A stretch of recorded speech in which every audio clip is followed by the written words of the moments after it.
Good evening, and welcome to Data Ethics. Today's topic will be data and disinformation during pandemics.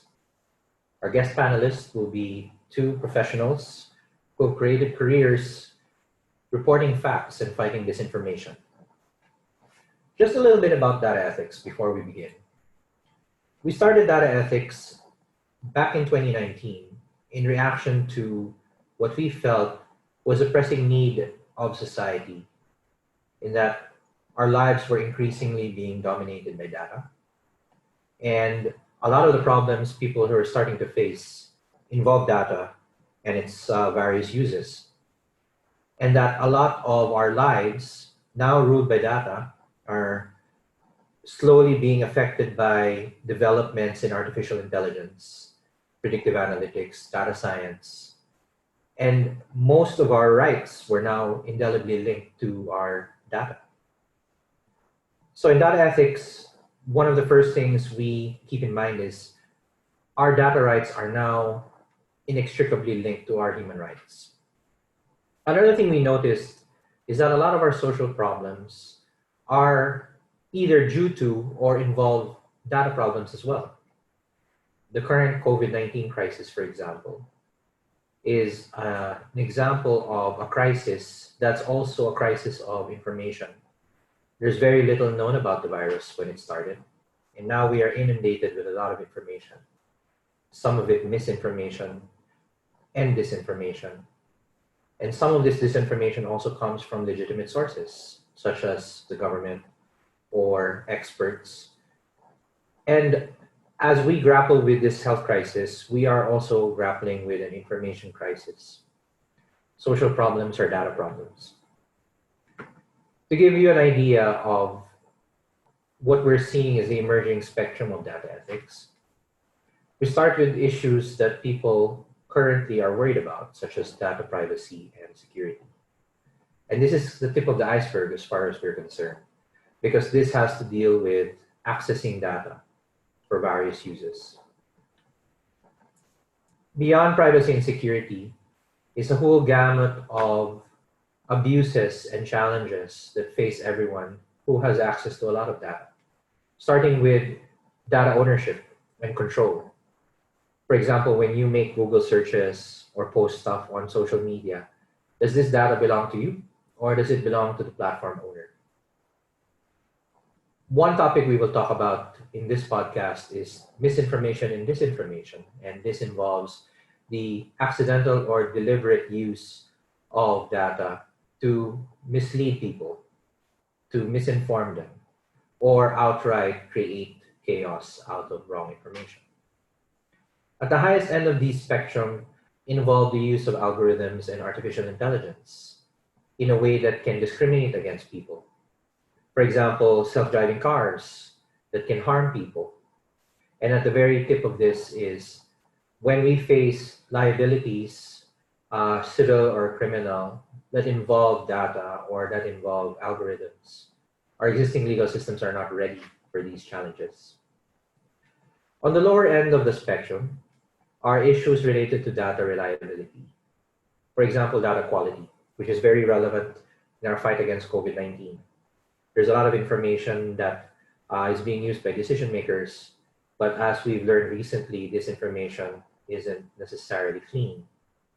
And the very base is what we call data poverty, or the inability to get data for certain issues. Either you don't have access to it, the data doesn't exist, or even if it does exist, it doesn't exist in a form that can easily be interpreted. So you could look at the issues on the right side of this spectrum as issues related to how data or too much data can hurt you. And issues on the left side of this spectrum are issues where data is either inaccessible or unreliable. And as we continue to conduct these data ethics sessions, we will probe deeper into these issues and how we can address them.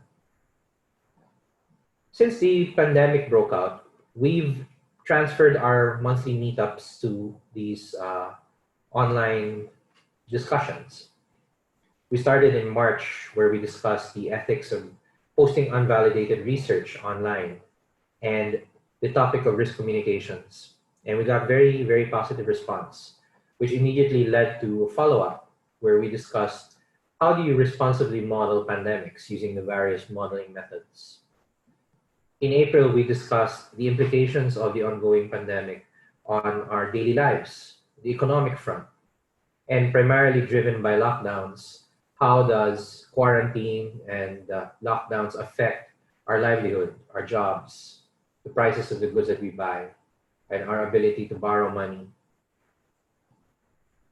Today, we're going to be talking about the fourth in a series of these pandemic podcasts, data and disinformation. They go together because now we're at the point where we went from an environment of not enough information to an environment of too much information. And in this environment, people are not used to getting a deluge of information online on various topics. And we're going to be breaking down those topics with our guest speakers. So we will be guided today by our two speakers. The first is Miss Aurora Almendral. She's an award-winning multi-platform journalist, currently a contributing writer for the New York Times and National Geographic, and a producer for NBC News. Aurora has been around and reported on various issues, including disasters, climate change, human trafficking, and was among the first foreign journalists to cover the drug war in the Philippines, which is very politically charged. Her work has taken her crocodile hunting in distant jungles, on board a 432-foot cargo ship, and into the world's most crowded jails, as well as in the back rooms of power while investigating the murky borderlines between business and politics. After Aurora, we'll be joined by Dr. Peter Caiton, an associate professor at the University of the Philippines. Peter has been at the data forefront of the Philippines' fight against COVID-19. He's part of the UP pandemic response team, and his modeling work is behind a lot of the crucial statistics being used to monitor the extent of the pandemic today. Dr. Caiton was one of the first to publicly calculate and share the ever-important time-varying reproductive number, RT, statistic for the Philippines, which basically measures the transmission rate of the COVID-19 cases. And through his efforts, RT is now being published daily at the regional, provincial, and city level. He's also a member of the Leads for Health Security and Resilience Consortium, or L4H, which brings together public health specialists, data scientists, and epidemiologists to fight COVID-19 using data. The first few minutes of this podcast, unfortunately, were corrupted. So we'll be jumping into the middle of Aurora Almendral's discussion on disinformation, which, while unfortunate, we still can pick up bits of what she was talking about, including the prevalence of fake news abroad, as well as unscientific and counterfactual types of behavior, such as anti-vax behavior, and basically the politicization of the virus, including the spread of bogus discussions on cures and possible COVID-19, fake vaccines for COVID-19, for example. And a lot of this information was actually promoted by legitimate sources, which is interesting. So without further ado, let's jump into Aurora Almendral's discussion on disinformation. To cure the virus, which is completely untrue. And also the president of Brazil and Trump both pushed hydrochloroquine as a potential cure, only for scientists to do studies and find out that it was more deadly than just other cures for COVID that hospitals were using. More people died when they administered hydrochloroquine. There's also a kind of strange thing going around about how 5G towers are fueling coronaviruses, also untrue, but getting traction. And then there's the next category of disinformation, where they're actively trying to undermine public health officials.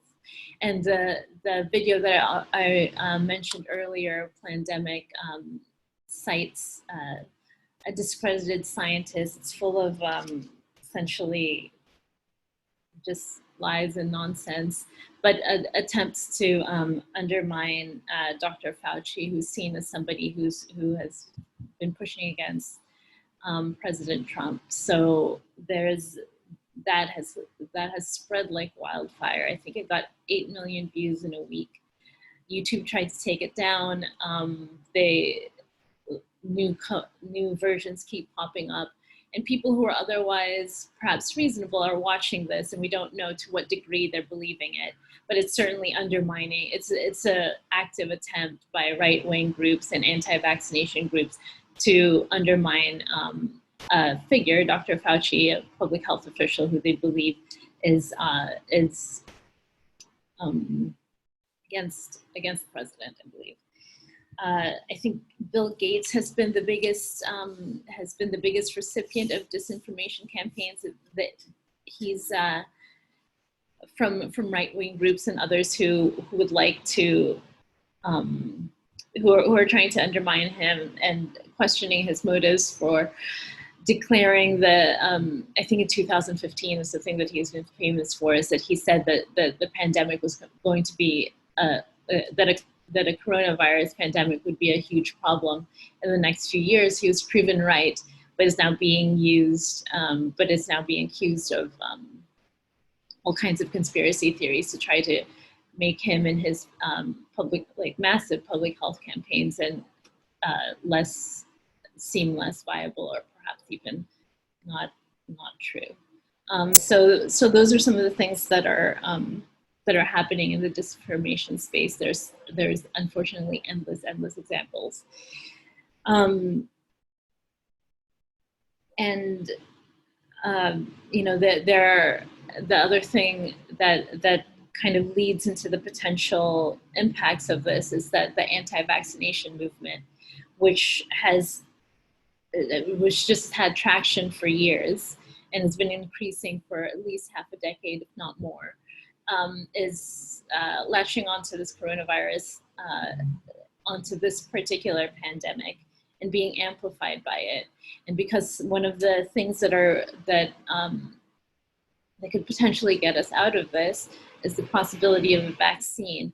Yet they're already ramping up to push back against this vaccine, and you know, like, it's not hard to guess what the implications of that would be. Is that if they manage to get their message out, and a significant number of people, either in the U.S. and around the world, refuse to take the vaccine based on these kind of the disinformation and conspiracy theories from the anti-vaccination movement, then that makes the hope of that puts the hope of a vaccine to end this pandemic in jeopardy. So I don't, you know, like, if you believe in vaccines and think that that's a potential way out, which I think most, like, all public health officials do, then that's something to be worried about. The other thing is that just riding on the disinformation issue is that they're worried that other sort of methods of disinformation is going to affect things like the U.S. election, which were already affected previously, and that there'll be other mechanisms that'll continue to undermine that. And you know, some of the actors on this are of disinformation campaigns are sort of trolls and bots and blogs and just kind of, you know, sort of weird people who are spreading information, or non-people, as it were. But some of them are state actors like China and Russia, who have various motivations for spreading disinformation to their own ends. And I guess I'll leave with a note about how people might be able to push back against this. I mean, on top of the media literacy of individuals, social media organizations are going to have to really take this seriously and pour resources into keeping disinformation at bay.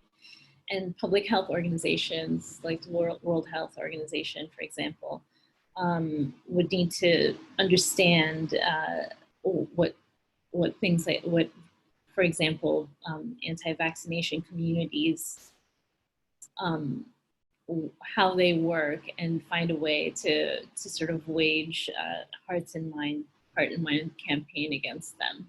So so that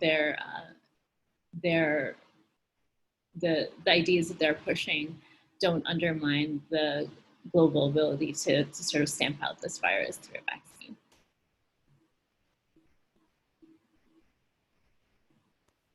Okay, that's it. Thanks, Aurora. I'm sure we'll have a lot of questions later. By the way, everyone, we've shared the Q&A document, so you can start writing in some questions as we go into our next speaker. Peter, you want to take it from here? Okay, thank you, Sir Dominic. Hi, I'm Peter. I'm one of the members of the UP COVID-19 Pandemic Response Team. I'm an associate professor at the UP School of Statistics. And I'm ashamed to call myself a data frontliner. I'm just going to say that I was just a wandering statistician that came up with meeting new people from the field of epidemiology, the field of medicine, and I've been, I would say, dragged into the whirlpool of the pandemic as it happened with regards to the data and everything else. So I would be honest to everyone here in this podcast. Before the pandemic, I'm more into forecasting, financial risk management, and econometrics, but but with regards to the statistical analysis that I'm doing with regards to the pandemic, I'm not doing it alone. I'm always advised, I'm always aided, I'm always assisted by others who know more than me. And I believe that is some kind of privilege that I've had working with the UP COVID-19 pandemic response team, and us being able to release these statistics, these policy notes about the pandemic, and give some monitoring stats, some visualizations that we hope could aid policymakers who are interested in our work. Now, with my ideas about, especially with the data, early on the first time that I used the RT was around April 6th, and it was a suggestion by one of the members of the UP COVID-19 pandemic response team for me to look at if I could make sense of the use of the RT, and we've seen a lot of insights from it in terms of discussing about transmission. So maybe I'll just use this platform to talk about the statistics about the epidemic, or the statistics about epidemics in general. So with the kind of work that we're doing, there are two kinds of reproductive numbers. When we say reproductive numbers, it's really just about how the disease would transmit to other individuals, to other susceptible individuals in the population.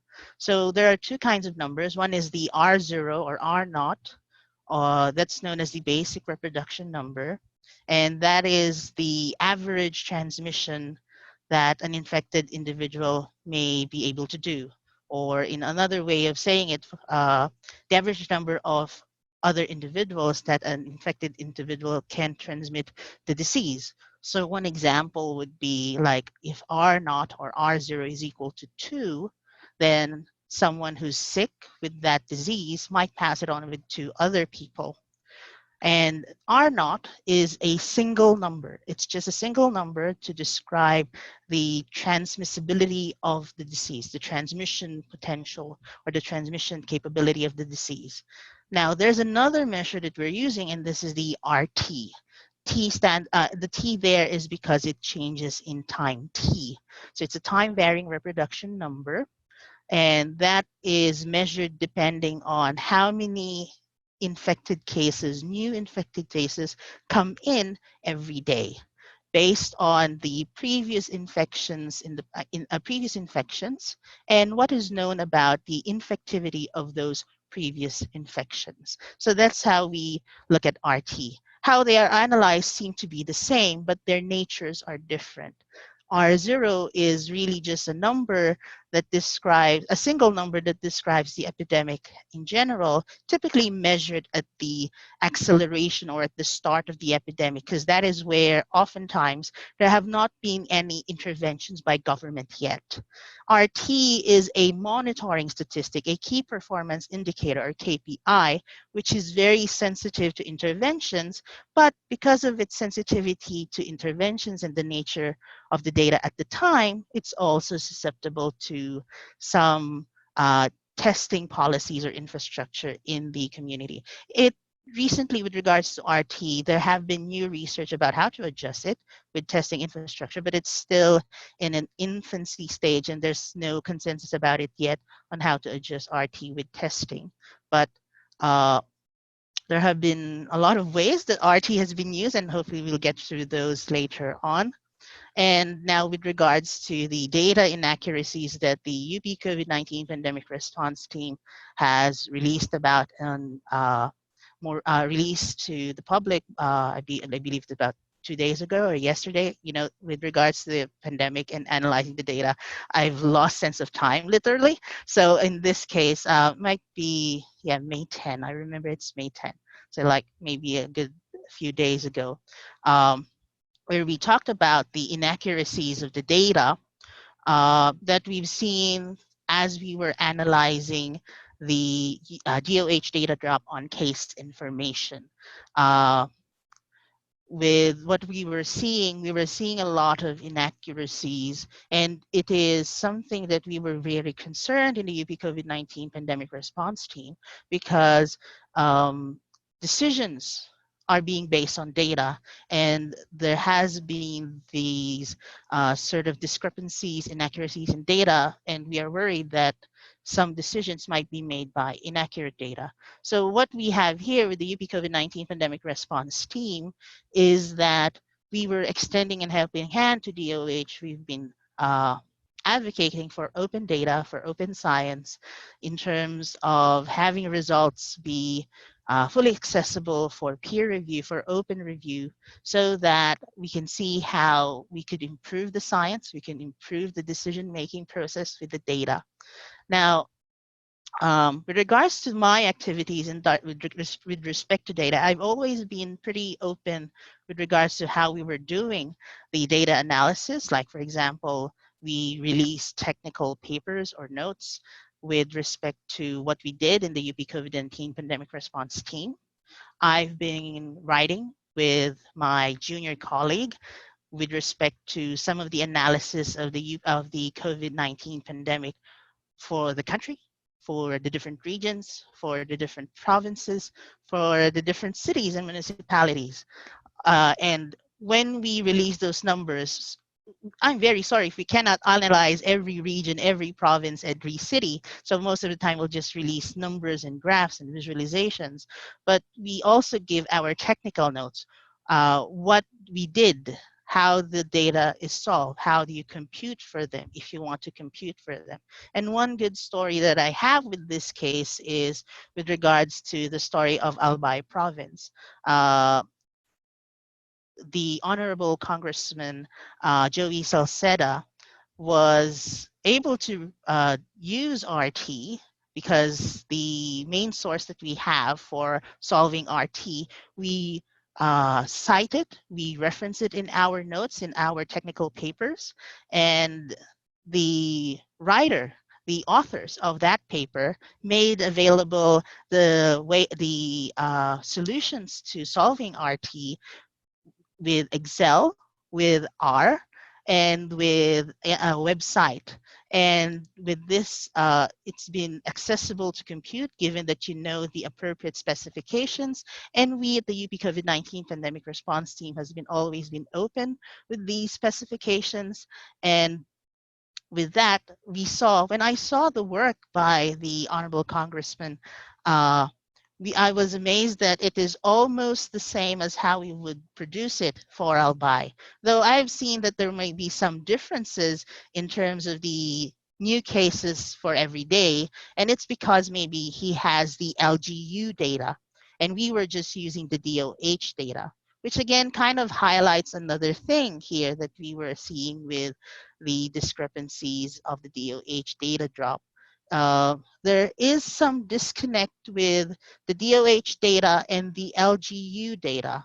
Uh, we were looking at this, either there were factors like, for example, it might be the delay of DOH processing the data on the patients, and there has been known validation processes for DOH for the different cases for the different patients.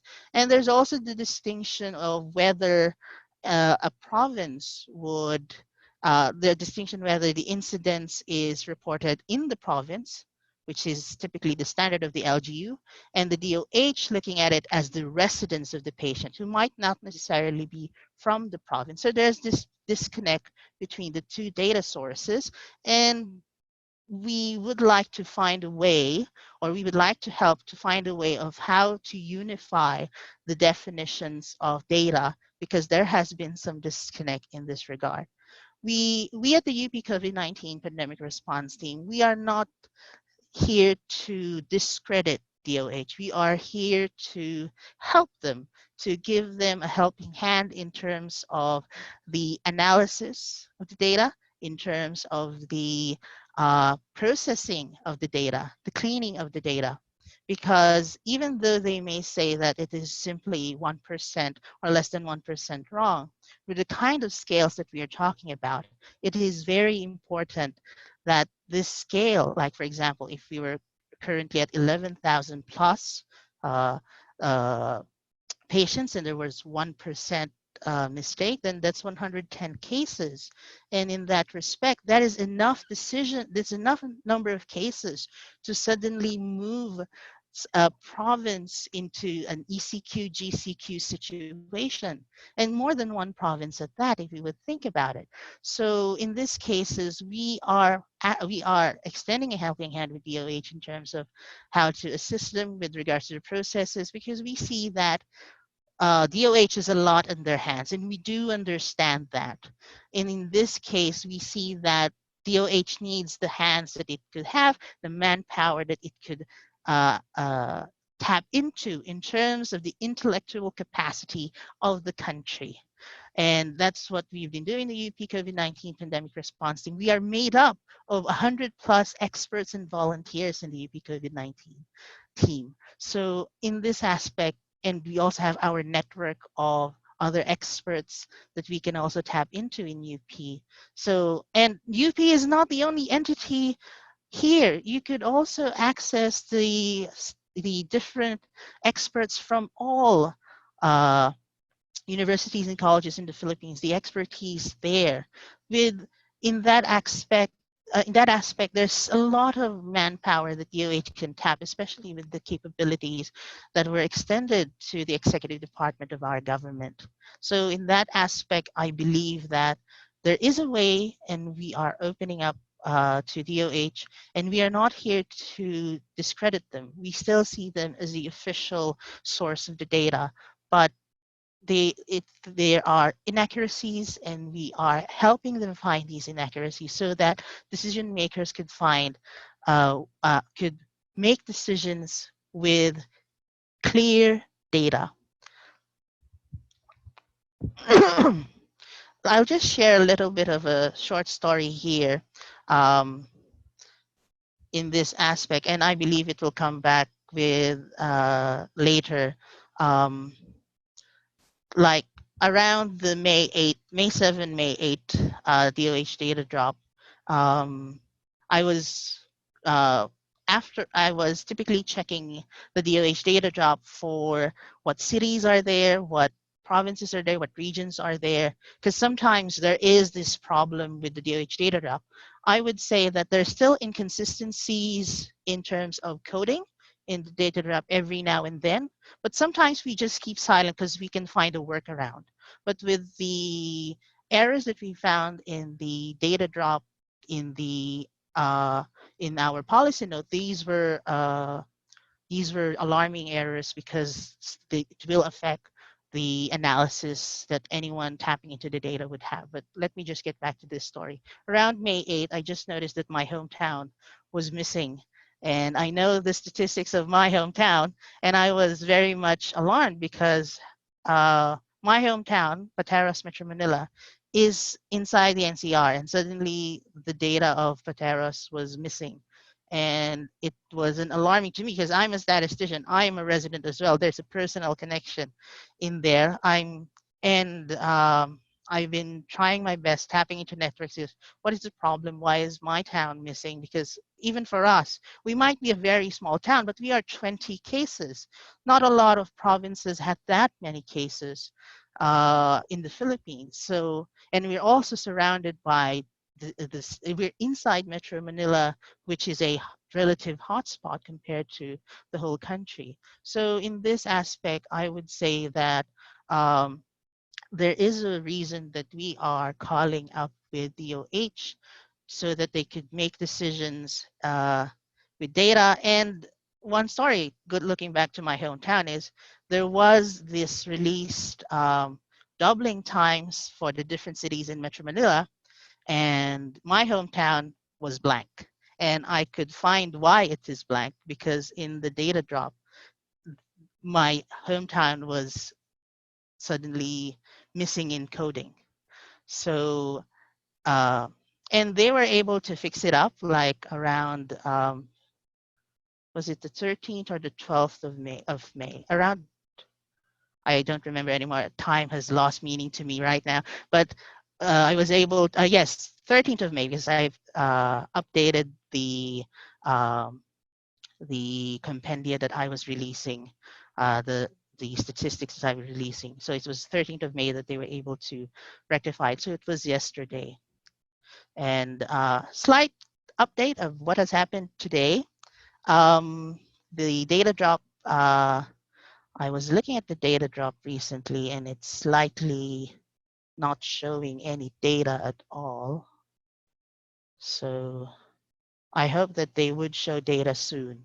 Okay, it's still empty. Yep. Right now, we hope that they're just cleaning up the data. They're changing how they want to present the data, but it's right now missing, or it's empty, the folder that I access for the data. Thank you. All right, thanks, Peter. Where's the data? Maybe you should have added that as a slide. All right. Slightly completely gone dock down. Okay. So I thought before we get on, and by the way, thanks everyone for your questions. It's piling up quite nicely. I thought I'd run through some of the current events and maybe hear from both Aurora and Peter. Just comment as you see fit, right? Can you see my screen? So I'm gonna go through some flashcards. Obviously, the first one is the obvious. So I think this started May 8th. UP came out with a press release, and obviously the numbers. Well, in the grand scheme of things, according to DOH, it's 1%, but actually no. There's another group that did kind of like a difference check per day starting May 7, and it hasn't really been 1%, to be honest. So anyway, so maybe for you first, Peter. So what are your thoughts about all this, right? So there's been some press releases. DOH accepts or appreciates the concerns written by UP. If I'm reading this, but I think the main message is don't worry. Data quality is it's a given, and whatever you've pointed out, it's been addressed. Like the day after the day after of the day following that data drop, for that matter, and it's not really significant. It's 1%. So what's your kind of immediate thought on that? Now, with respect to the press releases, I believe that they overemphasize into the errors, but they want to gain trust in terms of them being able to address it, and they are addressing it in every when they are called up into it. As I remember, I would talk to networks if they were able to remedy it, and sometimes and every time that we point it out, there might be some delay in terms of how they would respond, but they do fix it up in the end. But with the 1%, I'm very sensitive with that number because decisions can be made by that 1%. Yep. Provinces could move in and out of quarantine just because of the misrepresentation coming from 1%. The national numbers, with the national numbers, 1% is not too much. But once you look at it in a local level, and that 1% is concentrated in a set of few provinces, it will affect how we could make policies and decisions in that province. So there is still need to be that care. And let me just open up to you what kind of errors exist in statistics.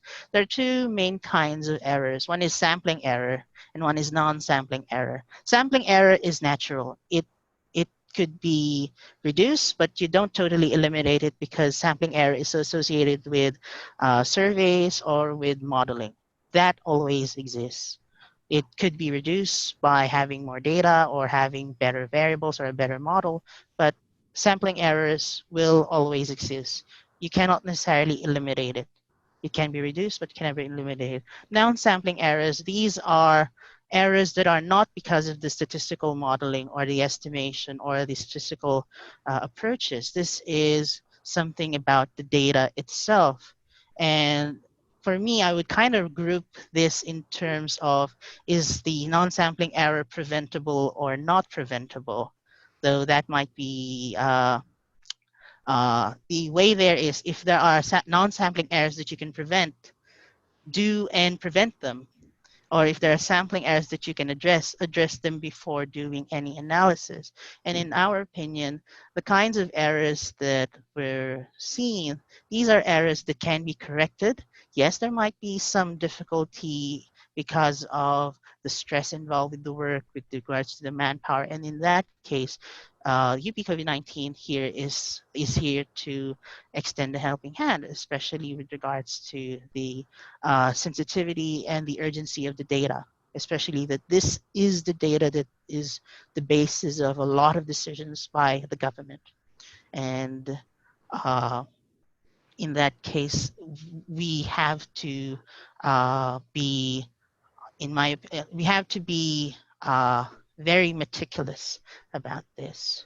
I'm Yeah. just going to Vigilant. comment on the comparison summary there because I can know okay, with the comparison summary, there will be some dissimilarities, natural dissimilarities because of validation and also for the increase in the number of cases. So for example, if you see those 2 or 3s there in the percent difference, it's almost similar to the growth rate of the number of new cases, the growth rate of the number of cases. So the growth rate of the confirmed cases. So in that case, that is natural difference.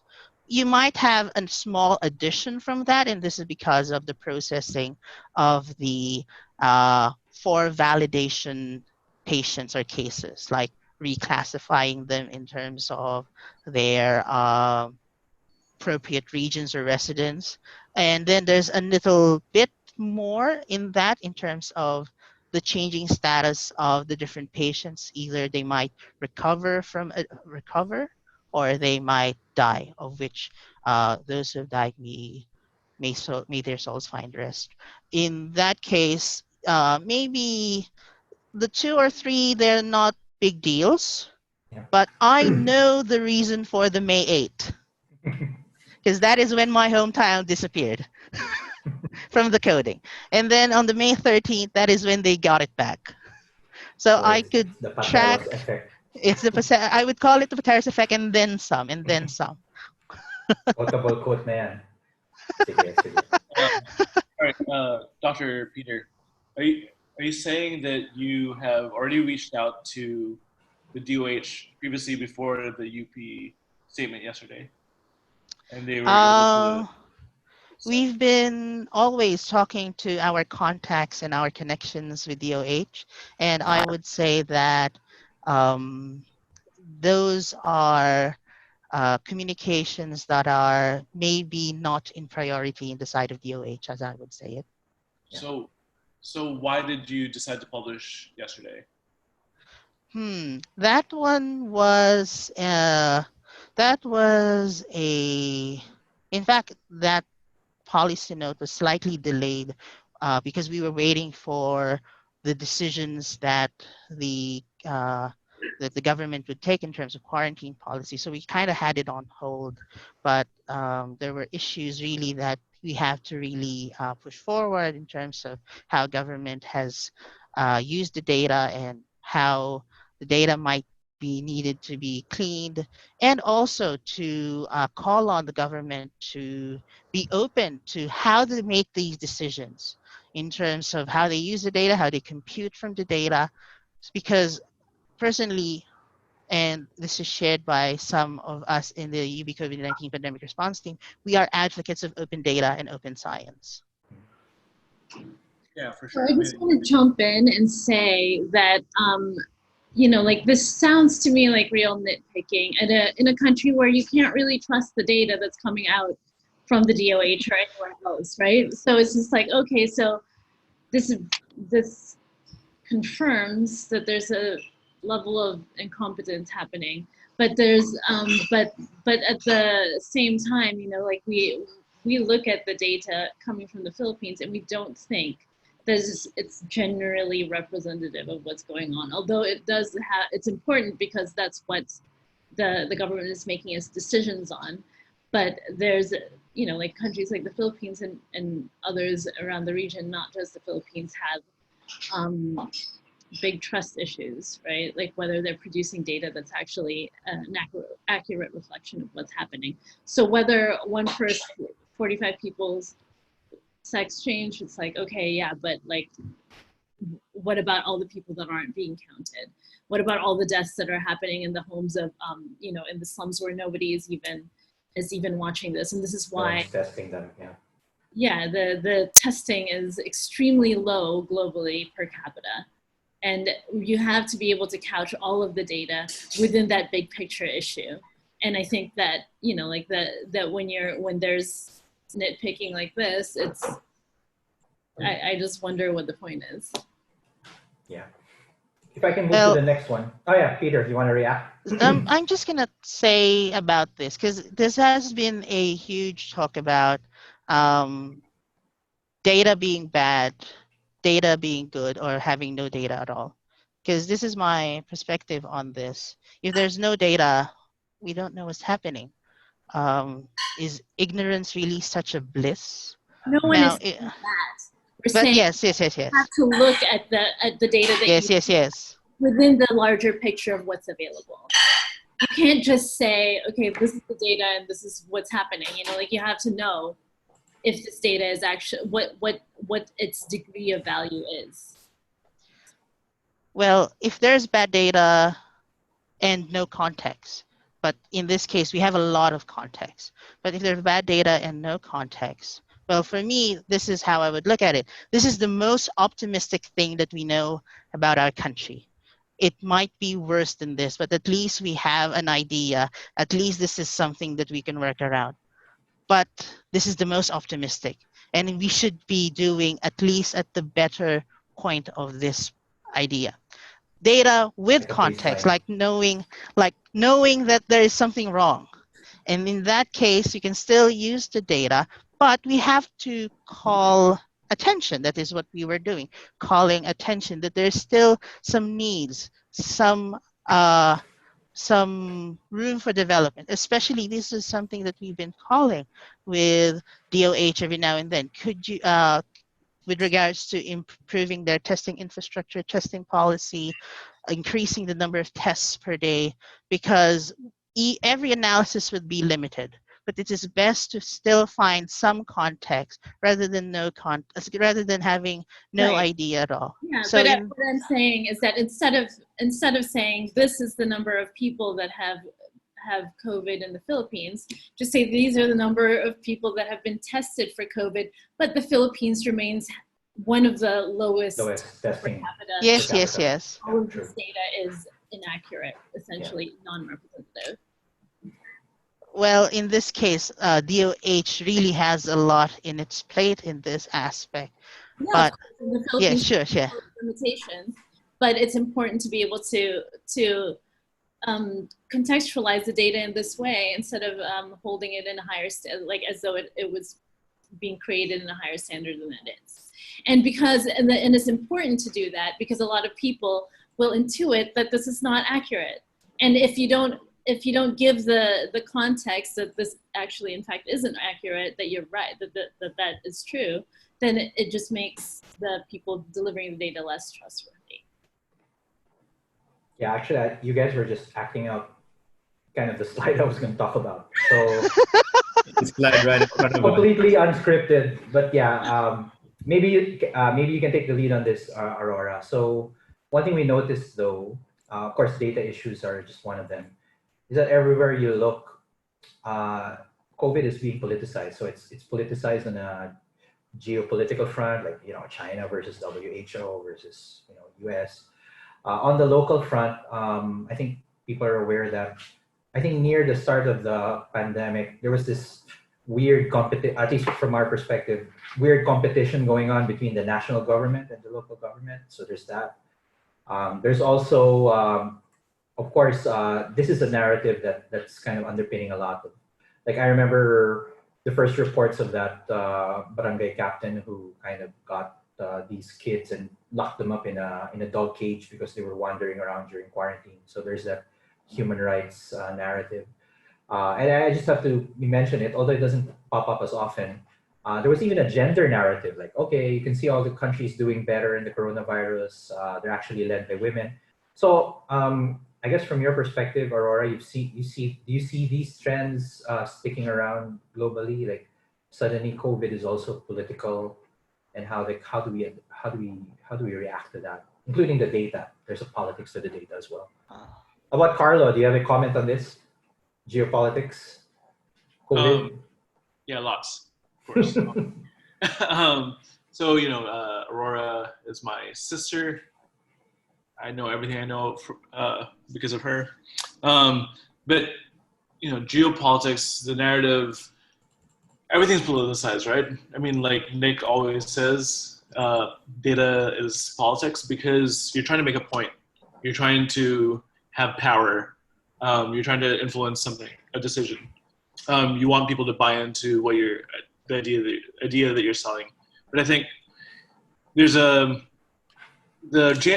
danger in this is that, I mean, it's the same problem we have with the debate between economy versus health. Yeah.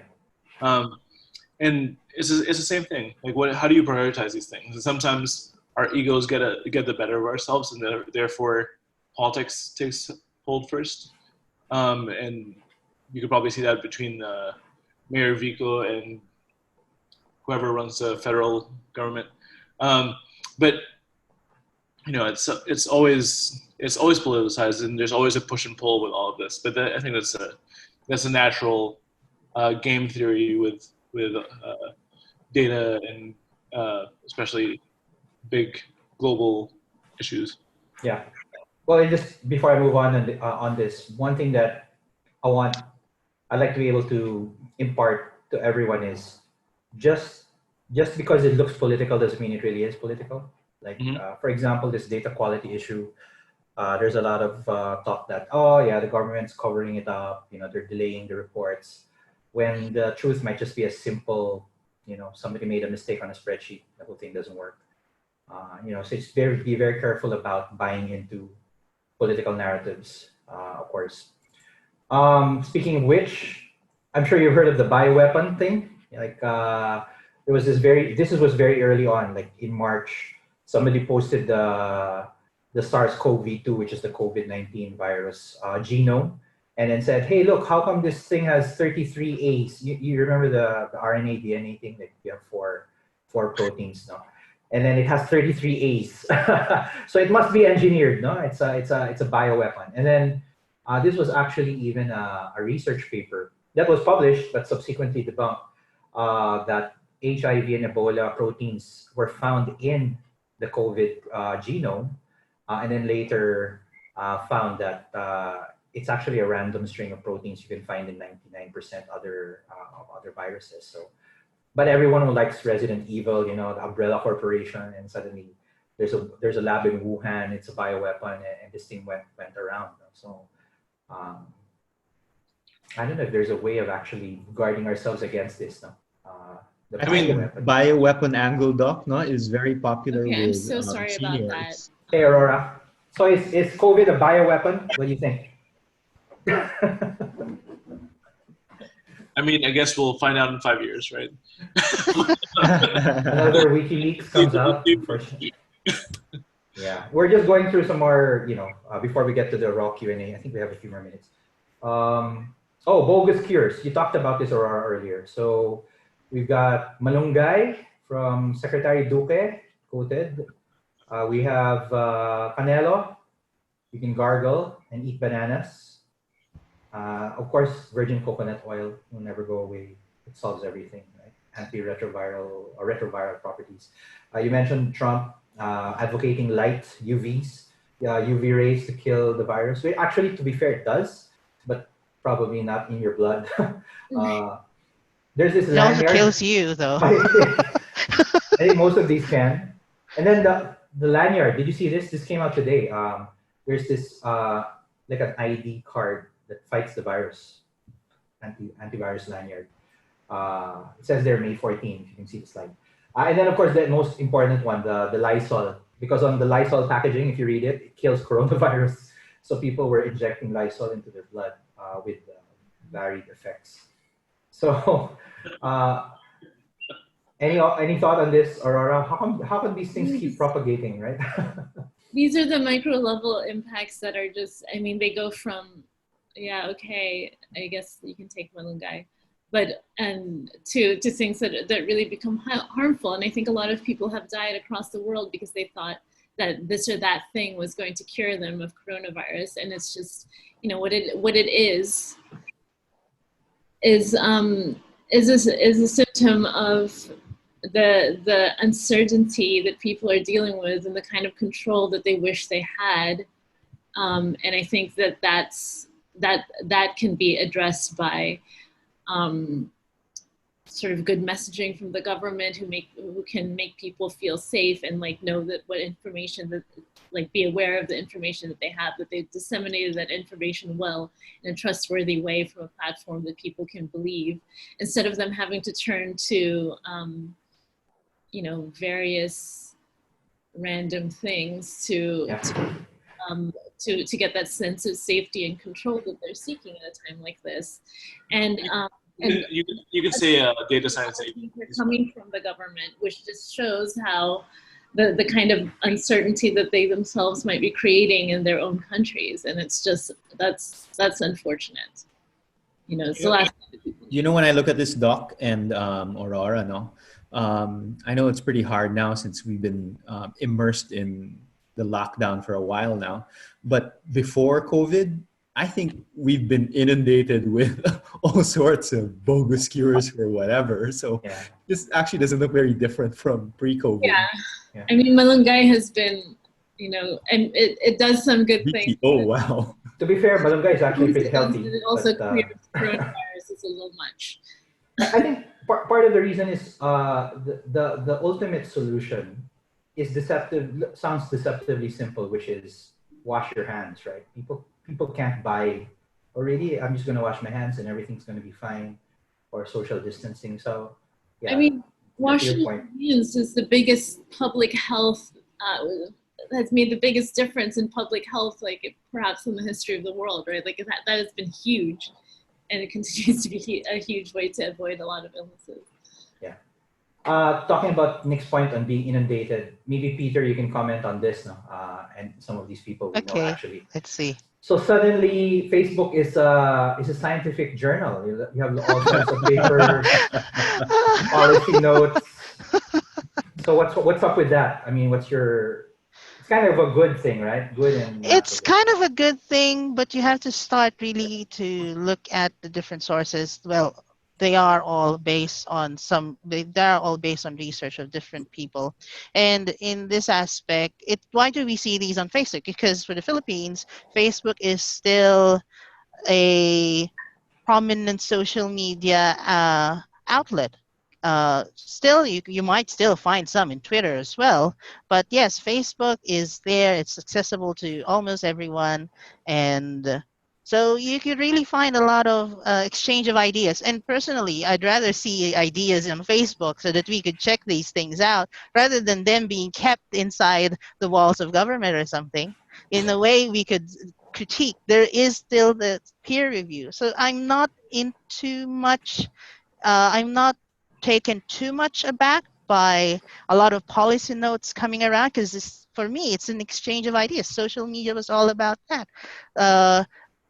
Getting updates from different people, and now it's just the updates of information, though we still have to critique the information where it's coming from, but these critiques are also should be something that how do I say this, because There's a they should way be to backed give up. critique. There's a Yeah. way to uh, there's a Provide way for you criticism. to provide criticism, and also to have references in these data sources, and then you can back them up.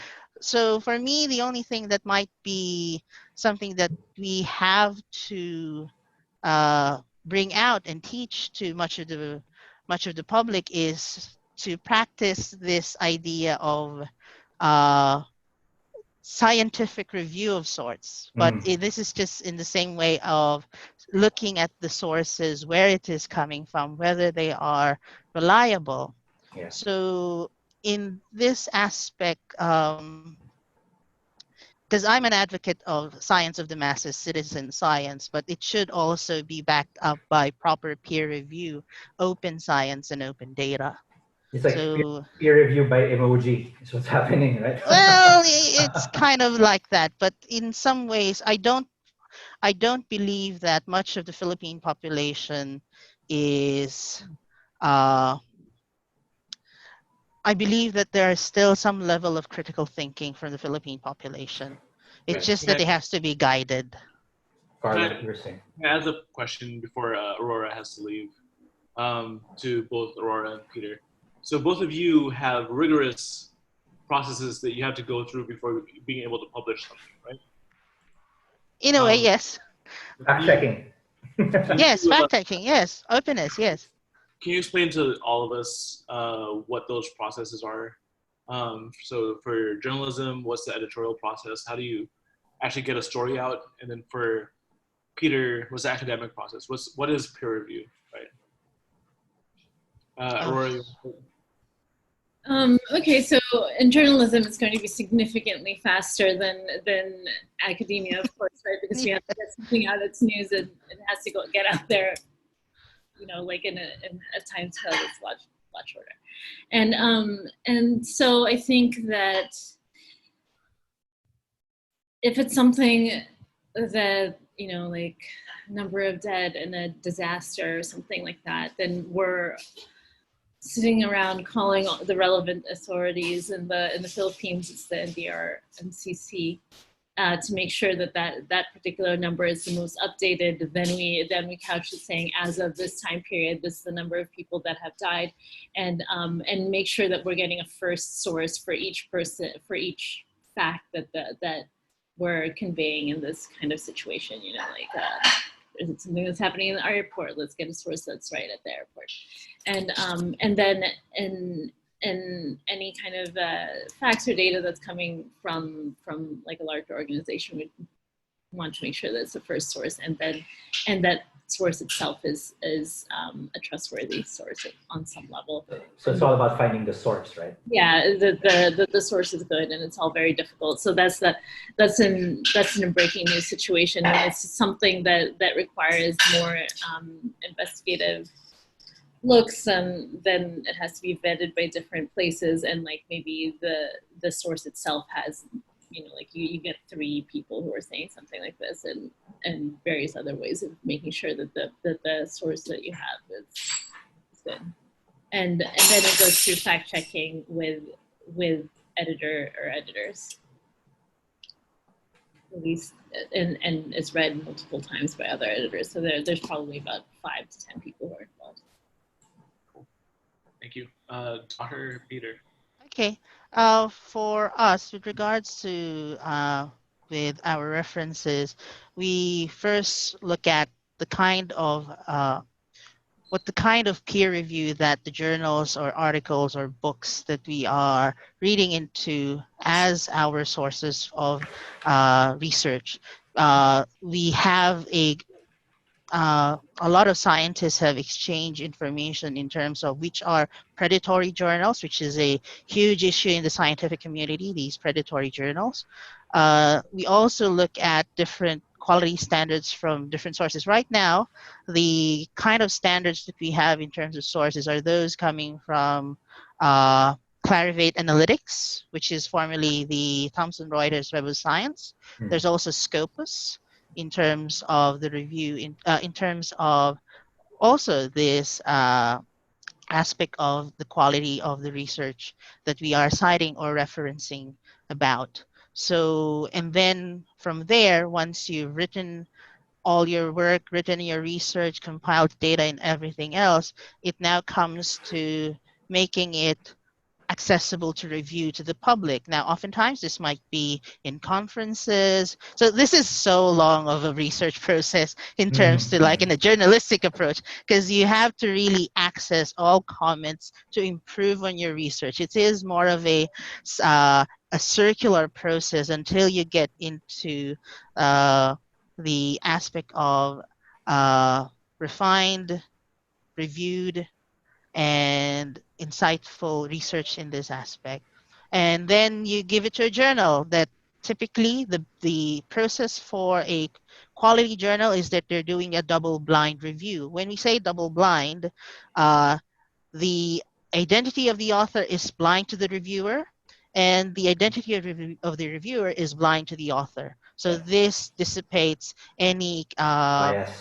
any bias with respect to the review, because even though it is a scientific review, we are still human. There's still some issues in the scientific community about, as you've heard, predatory journals, and the scientific community is a relatively small community. You might know someone from somewhere in less than 6 degrees of separation. So, and this would be another aspect of that. But more recently, a lot of research, because of the, as you've seen, the tedious process of the review process, oftentimes there is, especially with regards to COVID-19, there has been processes of making accessible working papers. Now, in our case, we look at this if it comes from a credible source, like a credible institution that does research. And then we also look at the possible conflicts of interest that are required to be declared, because sometimes these conflicts of interest are going to lead towards their bias, the bias of the researchers in terms of how they relay their results. So there's a lot of these there's a lot of these views that you have to look at with respect to the scientific process, and you've seen it's a pretty tedious one at that. Yeah, just being conscious of time, no? So I know we've crossed over the 1 hour mark, but I guess we still have maybe another half hour of discussion to go. So if you guys are happy to stick around, I'm happy to stick around. Yeah, I mean, so let me just add real quick. You know, why I wanted to ask that question is that both of these answers mean that they have to trust the DOH with data that they report, right? So that's why it's so important, because the worst case scenario is that journalists and academics are all trusting all of this data, because DOH is always going to be a trusted source of data, right? So that's why it's important that you question those things before analyzing it. Yeah. But sorry, what's in? Well, that was actually the next one, because maybe we can do this one more and then we'll jump to the Q&A document. And sorry, my sister had to go on to her next meeting. Aurora had to jump out. Thanks, Aurora. So if we combine researchers and media, what do we get? Too many experts. So I remember we featured this in the first podcast. This is within 24 hours. And Rappler forever hates me for this, but 4 different numbers. No, I think the more recent version of this is this one. No, so yes, we flattened the curve, and within 24 hours, Nope. So depending on who you ask. No? So I guess you're the only one who can react to this, Peter. No? How do we guide people pag ganyan, no? Too many numbers, overwhelming. Now, with regards to forecasts, it's not new to me to see different models will have different forecast values. Mhm. And in my opinion, it is best that they're open and out there so that we can critique these forecasts, because some forecasts might be less optimistic or more optimistic.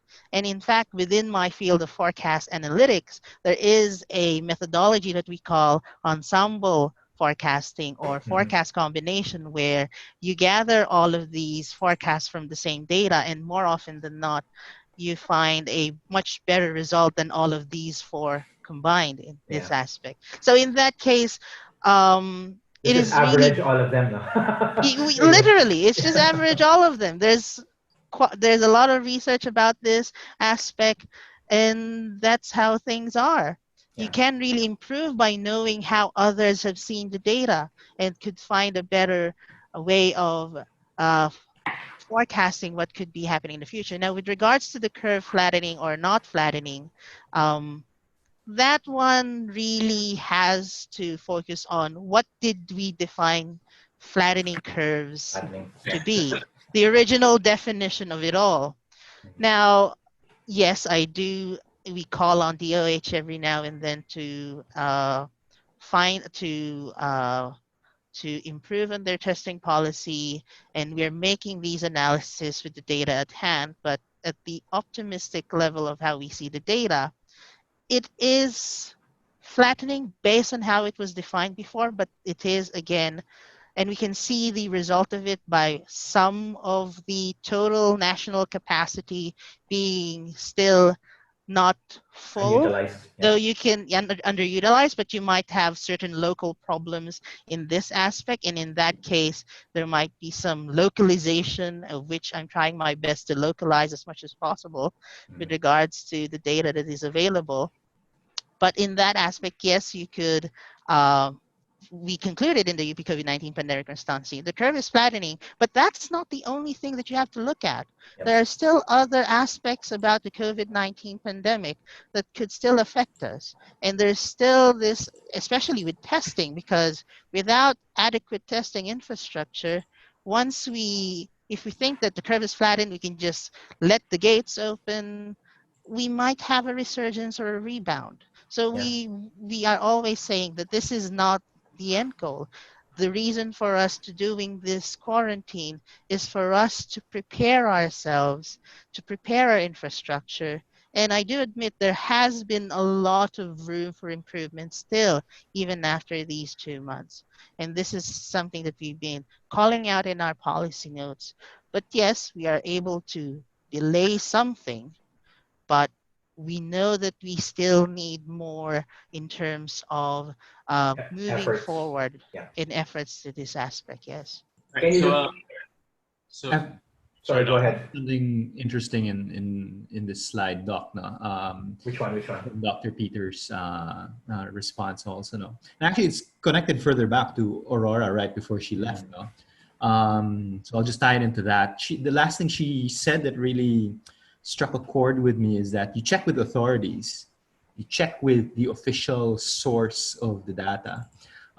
It's kind of weird, no? Because one of the adjustments or sort of flexibility that we're looking for in this pandemic is what do we do when no one knows anything, right? So what's the source? Who knows anything about this thing? Yep. And I think it's come out several times in Peter's discussions about the inaccuracies of the data, and then this is the best that we can do. And then now I'm looking at the slide and I see that, well, there's so many people competing in trying to understand data that isn't, well, very accurate to begin with. So what I'm beginning to see is that maybe that central source that maybe journalists look for sort of changed in some outfits. No, like I see one clear source of data for this slide. No, maybe a referral to many experts is what's happening in a time when nobody knows anything, Yeah. and then Then I begin to see the strength of what Peter says when you put different experts side by side, and then they have to look over each other's shoulders and to find out, okay, I'm modeling it this way. It has to improve, and I'll only improve if I look at others. And there's no real center or no central source among them. So, So Dr. Peter, is this a weird development? Is this something that you, among your peers, maybe the disease modelers or epidemiologists, yeah, that's normal. That always happens in these sort of things. Is that something you've seen or heard? Well, with regards to forecasting in general, it's something that I have seen before, and in many instances, in many anecdotes in terms of forecasting competitions, more often than not, it's those that combine the information from different forecasting models that kind of wins.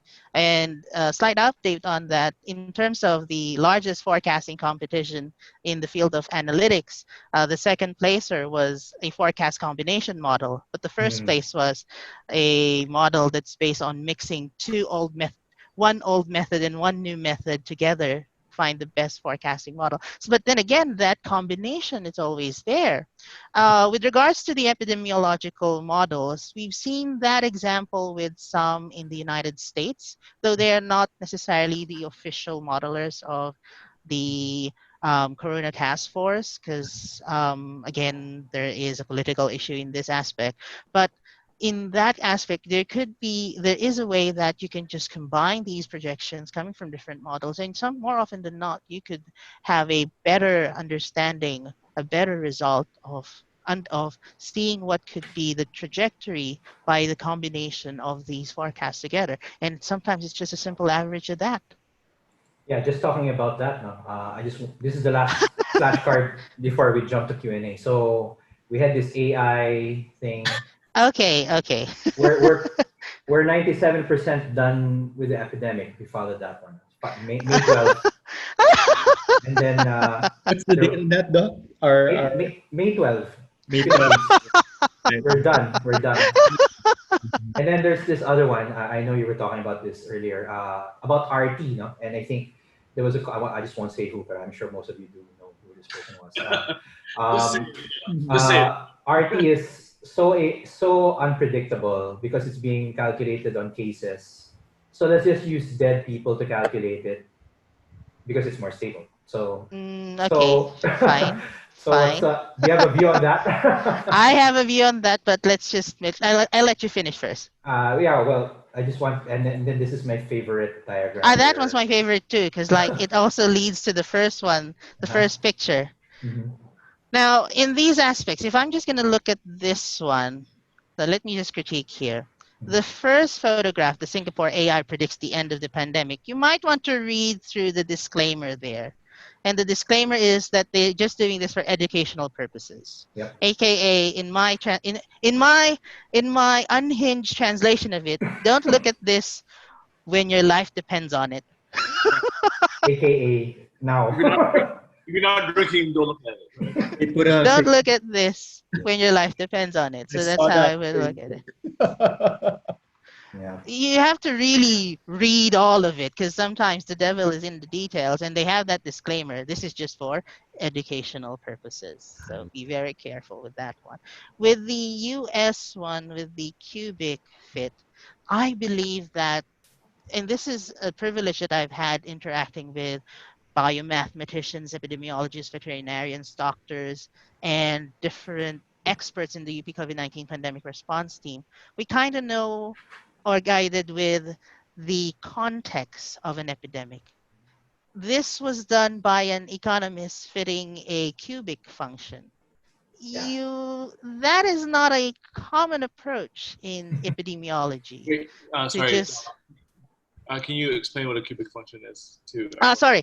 It's something that has at its highest polynomial x to the power 3.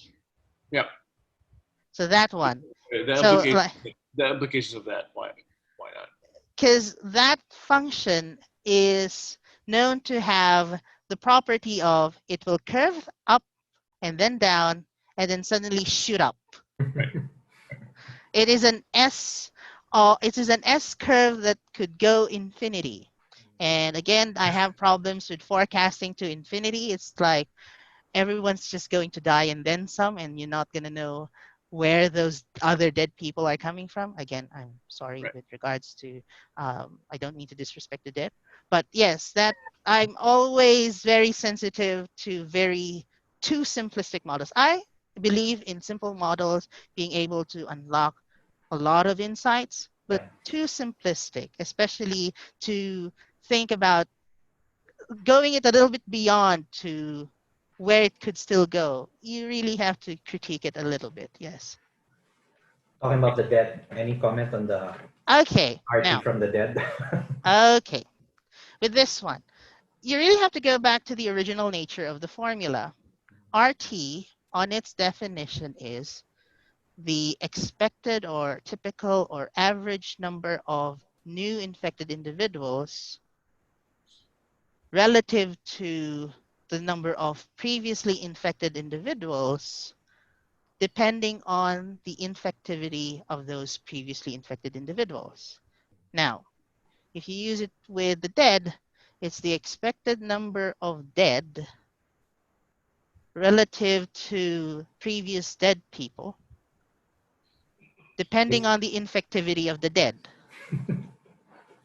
That's the Zombieland. nature of RT in its core definition. So I don't know if RT should be, it's a number, the number of dead cases is a number. You can plug it in because it's a formula, but you really have to understand why the formula exists. So you have to be very careful about it. Now, they would say the dead is stable number. Well, for not all cases, you have dead individuals for provinces, for a much more local aspect. So you're still going to have to use cases. In this aspect, he was able to get through it because it's national data, but you don't get to see this with local data. Yeah.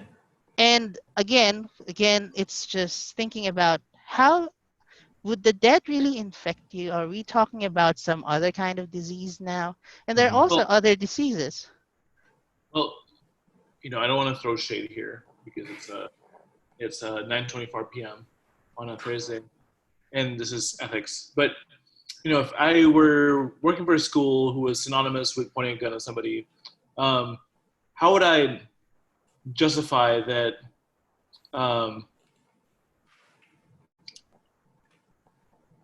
How could I not justify that death is not the most infectious disease ever? Correlated naman daw to cases. I think that was the everyone dies. Everyone who's met Hmm. anyone has died You can ever. beat that horse forever, right? Yeah. How do you not justify that? Because if you think about it, for me, the logical idea, if could dead people still infect others, that is a huge jump of opinion. Now, with regards to the correlation of dead to the new cases, I'm waiting for the appropriate measure of correlation, because if you're solving these correlation with cumulative data, There we go again. there is such a thing called a spurious relationship. You think there's a relationship, but there's really none. Yeah. So you might want to really check up on it a little bit. There are approaches in that, but then again, I'm gonna fall back to how logical does it have to be? Am I going to be? Could the current dead people be? Could the dead really infect? Or So maybe that's a let's huge. just keep it simple and don't do it. And then Yeah, I don't do there's it, I would RT, say. right? And there's fatality rate, right? I guess all I'm saying is that death is the most infectious disease ever, right? Like everyone dies who's ever died. Yes. Sige. We still have 28 on the call. Thanks a lot, guys, for sticking around. Sige. We'll try to get through most of this. No? Sayang wala na si Aurora. Maybe Peter na lang. Says here, what's the worst case scenario with inaccurate data from the DOH? Worst case scenario. Well, this is something that we've seen with regards to how government would, well, I wouldn't say it's already a worst case scenario, but Mhm. sometimes government might be too early in terms of deciding, and then it just so happens that they would reverse certain decisions later on once it has been reviewed. And again, this comes into this idea of having open access to how government is making its decisions. Um, it's not much a worst case scenario, more of it's already happened. Like, for example, I remember the story of Mindoro and Catanduanes, in Yes. which Catanduanes was suddenly placed as a high risk when we only observed 2 cases. Mm. And that's just 2 cases. But it just happened that they had 1 case before, and then suddenly they got to 2 cases. So it's the doubling time was 100%. 100%. So in that aspect, it has to be, that's the reason you have to really review. And even though it's relatively inaccurate, it's that openness that still gives context for us to see how government is making decisions. Yeah. So between me and you, can we just call this phenomenon May 16th? Too soon, sorry. Go ahead, Doc. Okay, let's go through some more. How do you mathematically determine which data source is trustworthy? So is there such a Now, thing?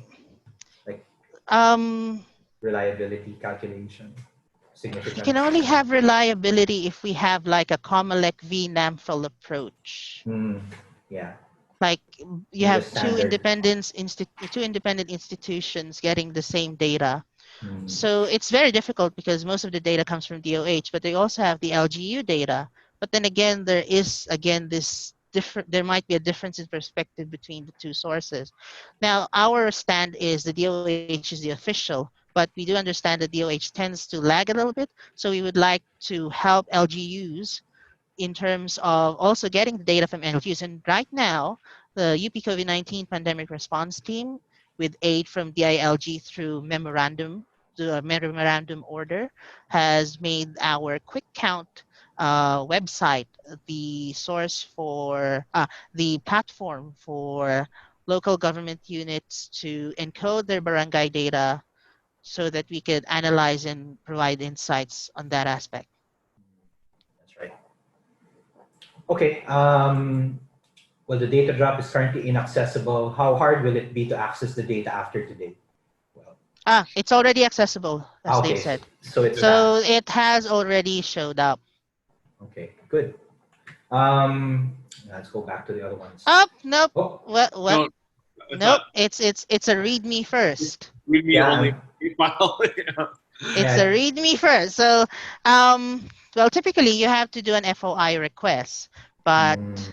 the FOI tends to take longer, and there have been reports where FOI request processing is suspended. So, It's there. See, I got it. So you click on the link on the No. PDF. Oh, that's today. Oh, that's today. Correct. That's today. Here you oh, go. really? There you go. You Time learn in. something. You learn something new in the podcast. So you read muna. I think they just want you to make sure na you've read all the fine print. There you go. So Good it's on like you. terms and conditions. Yeah, and I guess my IP address is already logged, and you know who I am. Okay. Okay, moving along. Okay, great. So it's good news. We've got data back. It's good. It's good news. Yes. Okay. Let's go back up here. You already talked about the RT on the death. What about here? What happens if academics are afraid to be criticized? I think this you kind of saw this recently, right? Some are saying it's divisive to critique each other's work. I think this is probably connected to that phenomena that a lot of it is happening on Facebook and Twitter. It's kind of emotional, right? That is difficult because it is by nature the scientific process. I understand though that there is this primal fear of criticism because in some cases, because of our nature as humans, that it's linked to our survival in a way. Yeah. It is a very hard emotion, and I understand that emotion because I've felt those emotions as well. But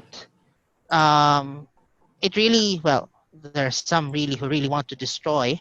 But Mm. in my opinion, if a criticism is grounded in reason and logic, it's constructive. And to be fair, I haven't really heard anyone like try to attack. I think they're attacking the work, not the person. But you can't really help if the person feels personally attacked. In a way, there is, because it's their work. It's what they have produced. Yeah. They link it to their survival in a way, and I understand that fear of sorts, the jeopardy of survival of sorts. Yes. Yeah. Well, it's funny because isn't like a typical journal Yes, review it's typical pretty journal review. brutal? Yes, it's brutal. It's like, oh, it's worse. It's one of the worst feelings of rejection that you could have. Yeah. Yeah, correct.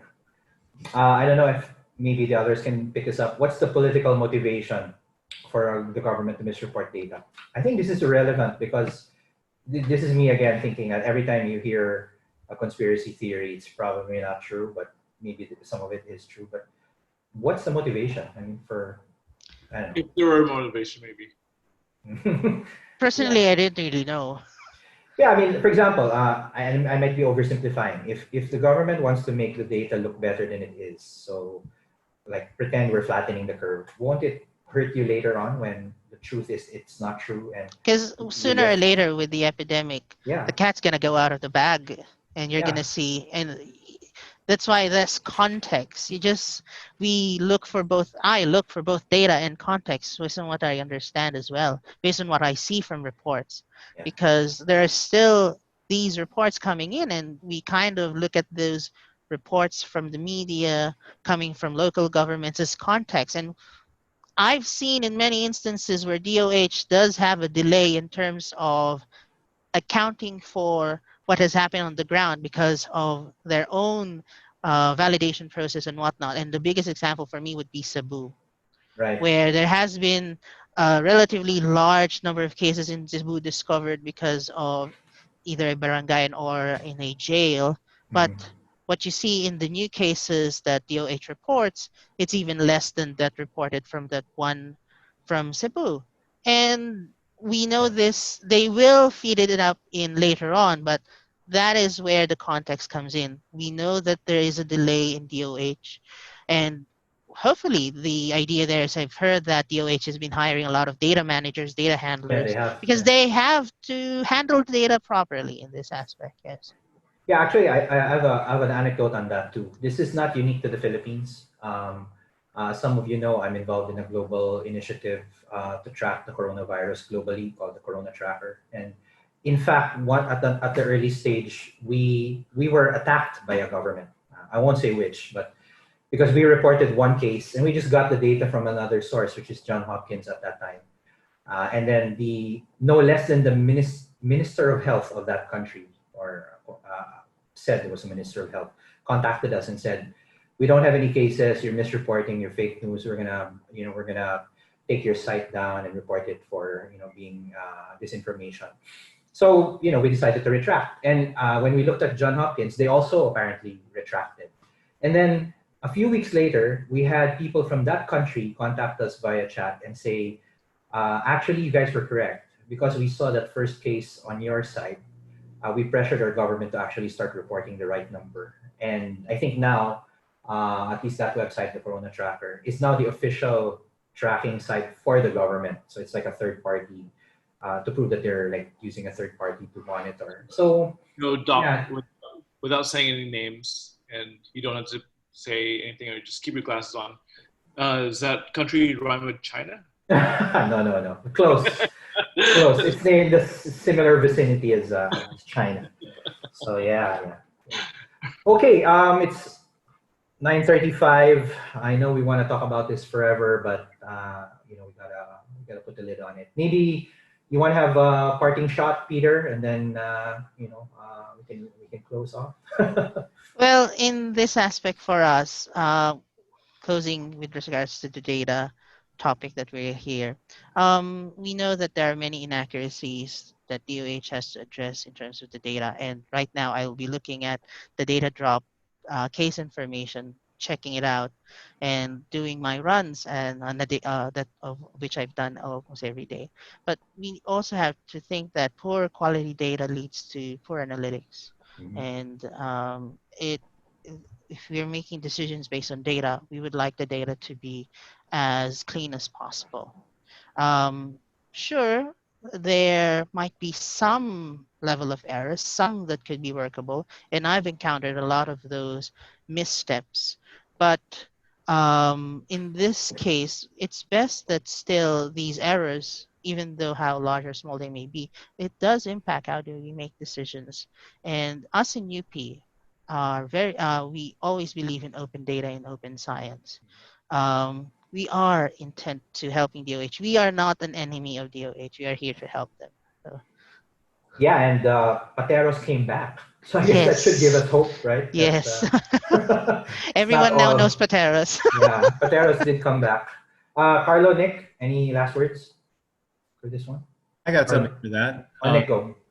Peter says that it sounds like there's this huge coalition. We're not there to be enemies of the government of DOH, no. But I think to your point earlier, Doc, where you say that maybe we shouldn't put politics right away or read politics into, let's say, motivations of the government to do this or, to suppress that. I really think that most people see it in an inverted way, and that is where we see people allegedly helping one another. That's where I see the politics. That's where I see what Peter does and what UP does and all these other modeling groups do, in conjunction with, I guess, the official modelers.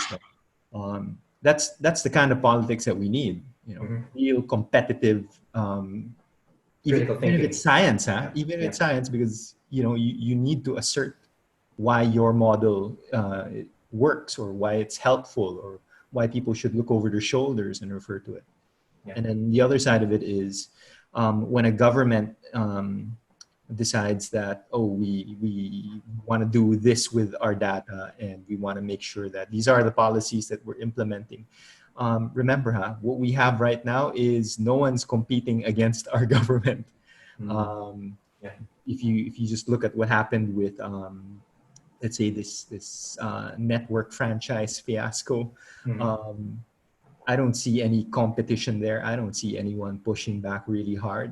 And then if you look at the COVID response, no one's really pushing hard. I think people just want the government To to function. do the right thing, to do Yeah. exactly to function. Yeah. And I don't read any politics into it. I just want them to be competent. Yeah.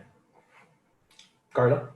And to add to that, Nick, every day, Nick, Doc, and I talk about what the next podcast could be.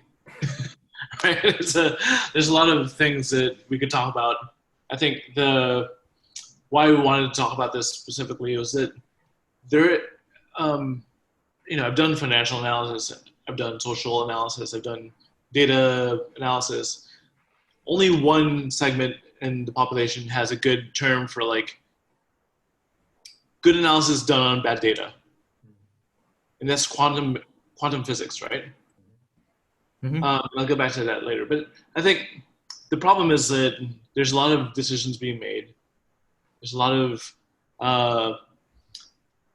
bad news. There's a lot of bad media. There's a lot of people wanting closure for ideas that they have, and that's why that's why we are predisposed towards bad news. But this was why this is very important.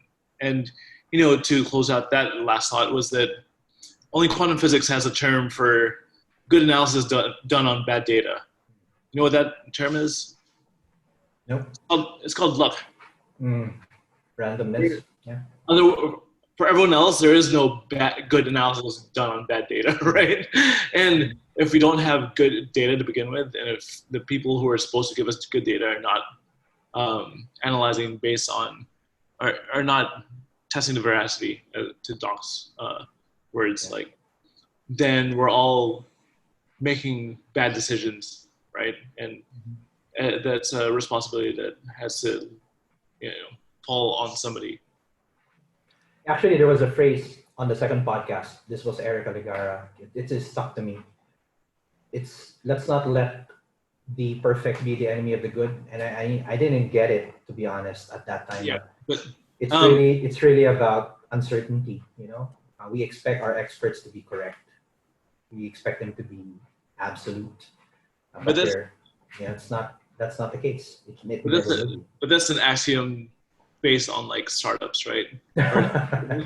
It doesn't work for companies. So, for example, right? Facebook has a similar axiom. Move fast, break things, right? Which is pretty much a metaphor to that phrase. It doesn't work when you're dealing with a lot of people, when you're dealing with lives, right? So we talked about Peter talked about the 110 people. It's 1% of the 11,000. That's 110 people. That's 110 lives. Any one of those people could have been the next Einstein. Any one of those people could have been, the next whatever.